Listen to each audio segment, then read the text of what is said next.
tayo ng lemon. Yan, squeeze lang tayo ng lemon.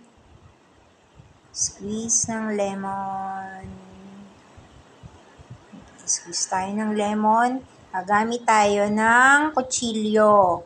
Siguraduhin po natin na hindi nakaharap sa atin ang talim para tayo ay hindi mahihiwa kung tayo ay mag-i-squeeze. Yan po ay po pwede nating maging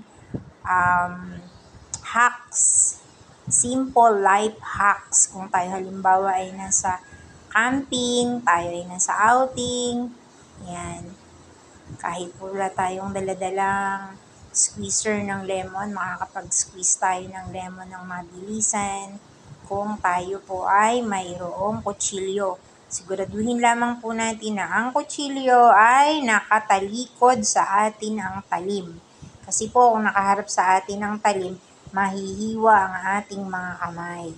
So, dapat po make sure na iyan ay adult na ang gagawa. Huwag po nating ipapagawa iyan sa mga kids. Kasi po, delikado yan. Mahihiwa po ang mga bata.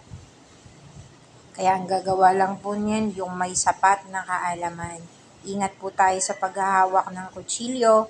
Baka po tayo mismo ay mahiwa. Ingat po!